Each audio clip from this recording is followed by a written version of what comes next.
Alam mo guys, alam mo yung mga pinsan kong hilaw? Dati kilala nila ako, no? Kilala nila ako guys kasi kailangan nilang tulungan ko sila papunta ng Europe. Alam mo yung nakakapisting yawa, no? Tinulungan mo na nga, pagbibintangan ka pa nila na pinabayad ko daw sila ng malaking halaga. Wow! Guys, dito sa Denmark, kapag kukuha ka ng au pair o isa sa pamilya mo, napakasimple. Ang ticket, galing sa host family, binigay ko sa kanila. Kumuha sila ng passport, pera ko, gusto nila libre. Oh my God! Ngayon guys, pagdating dito guys, alam mo, sinisiraan ako ng taga Denmark. Yung alam mo kung ilang gago na pinsan ang na-recruit ko? Yung putang inang si Kristen Alcantara. Pangalawa, si putang inang Ilaysang Dimabangbang Daisog. Pangatlo, si putang inang Arlene na isang magnanakaw na hinayop ang ugali. Tapos alam mo ba, binubuli-buli ako ng taga Denmark. Wow, ang lakas ng loob nila. Ang lakas ng loob nila. Kanya-kanya silang sira sa pagkatao ko. Nag-i-enjoy sila, kakatawa ko. Tapos sasabihin nila, guys, nagbayad sila sa akin. Normal, guys. Kukuha sila ng NBI, wala silang pera. Kukuha sila ng mga kung anong requirements nila, wala silang pera. Hanggang sa passport, hanggang sa pamasahe, hanggang sa kailangan nila ng mga gastusin sa loob ng bahay. Alam mo, ang kakapal ng mga demonyo, no?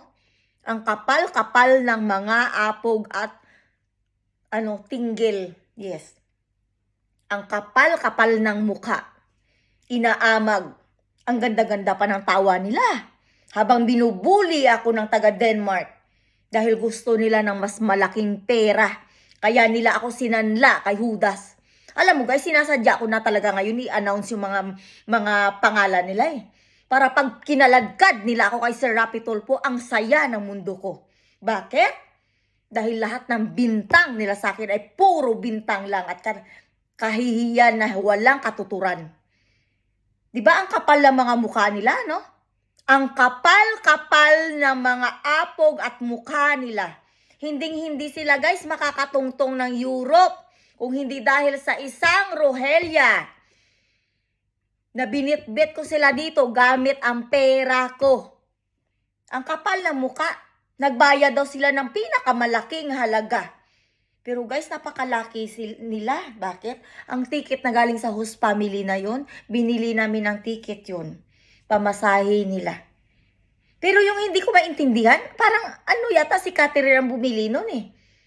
Hindi ako kumuha ng ticket para ako ang bibili ng pera para pambili ng ticket. Ang hindi ko maintindihan sa tatlong puta na yan, putak ng putak behind my back, is a fucking idiot yung mga bunganga. Alam mo, sinasadya ko talaga silang i-YouTube para isampal sa mga mukha nila. Bakit? Dahil ang kapal-kapal ng mukha nyo tatlo. Lalo ka na, Arlene, Claro, Antaran, Pedersen. You're a fucking shit in my life. Alam mo ba kung ilang years mong pinagtaguan ang atraso mo sa akin? Pinapulis na kita lahat-lahat dahil ninakawan mo ako. Pati SIM card ko na monthly, pinangtawag mo international. Kay Rene at kay ex mo sa Pilipinas at kay Alan, hindi mo pa rin maamin ang krimen. Alam mo, ang kakapal ng mga mukha nyo tatlo eh. Gusto ko kayong pag-untugin para malaman nyo at ma-realize nyo kung gaano ka-ipokrita kayong klaseng mga kamag-anak. Alam mo si Labikbek, si Lorely, nakuha namin yan ni ate. Si ate ang tumulong niya, nakahanap kay sa host family. Basta nakarating yan dito. Pa yan, nakinansel dahil si Arlene nagnakaw sa host family niya. Yes, sa Bilbik. Nagnakaw ang tanga-tanga. Imagine guys, 3 ka-host family ang nakapila. Ang puta, nagnakaw. Kinansel. Babay na lang, wala ng host family. Tapos yung si Bikbik, 50-50 pa kung kukunin dito. Pero nagpaka-honest kami, pumunta siya doon kay Yulia. Pero alam mo kasi si Bikbik yung tipong taong napakabait. Nagtiwala ulit ang mga friend ni Yulia hanggang sa may nakuhang mga au pair, yun, mga kamag-anak, mga kaibigan ni Bikbik. Pero alam mo, sa totoo lang, Si Bikbik, si Lori Lee, ang tipong taong napakatino. Never akong inatake ng gaya ng ginawa ng mga pinsan. Kung totoo ko ng pinsan pero kung demonyeta pa. Pero alam mo, Christine, sa totoo lang, ikaw talaga yung tipong taong pinsan. Bata ka palang maldita ka na. Ipokrita. Feeling rich. Pero alam mo, Christine, tandaan mo tong hinayop ka Tandaan mo tong mukha na to. Kung paano mo ako pinagtatawanan na memorize ko yung boses mo. Hoy, punyeta. Ang yabang-yabang mo, sa squatter ka lang naman nakatira. Tapos yung nanay mo, nilulutuan ka ng galunggong araw-araw. Ang yabang-yabang mo. Nakarating ka lang ng Europe, akala mo kung sino kang puta? Hoy, punyeta ka. Kung hindi dahil sa akin, wala ang paa mo sa Italy. Kaya puking hinayop ka na klaseng pinsan. At ikaw yung tipong pinsan. Tandaan mo to Ikaw yung tipong pinsan na hindi ka namin pwedeng lapitan. Kahit 5 duleng ng emergency, hindi ka namin pwedeng lapitan. Alam mo kung bakit? Hindi kami mabubuhay sa yung animal ka. Alam mo ba kung bakit nung emergency si Nanay Akay walang tutulong sa'yo? Dahil dyan sa kaipokritahan mo. Ultimong pamangkin mong 3. Walang pasalamatan sa'yo kahit 500. Kaya hindi mo mautusan na alagaan si Nanay Akay. Alam mo kung bakit? Dahil saksak mo sa utak mong punyeta ka. Isa kang hudas.